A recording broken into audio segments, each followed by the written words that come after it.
مولانا فضل الرحمان کو نشانہ بنانے کے لیے دہشت گرد متحرک، دہشت گردوں میں 10 لاکھ ڈالر تقسیم، جمعیت علماء اسلام فنکشنل کے سربراہ سمیت دیگر قائدین کو نشانہ بنانے کے لیے بھاری رقم تقسیم کی گئی۔ کارروائی مختلف شہروں میں ہو سکتی ہے، حساس اداروں کو ہدایت جاری۔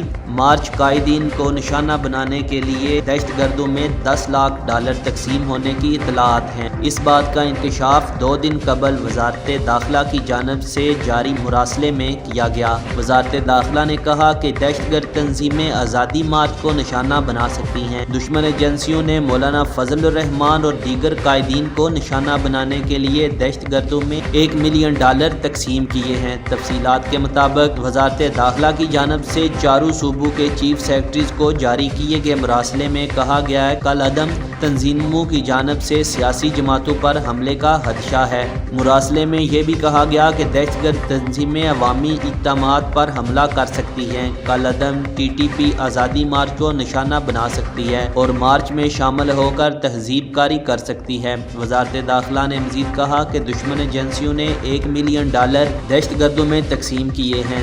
دی گئی رقوم مولانا فضل الرحمان اور دیگر قائدین کو نشانہ بنانے کے لیے تقسیم کی گئی۔ مراسلے کے مطابق قیام امن متاثر کرنے کے لیے دہشت گردی کی جا سکتی ہے۔ سلیپر سیلز مقامی تعاون سے تخریب کاری کر سکتے ہیں۔ مراسلے میں مولانا فضل الرحمان اور دیگر قائدین کی سیکیورٹی میں اضافہ کرنے کی بھی ہدایت کی گئی۔ یقین نیوز کے ساتھ حافظ شہزاد۔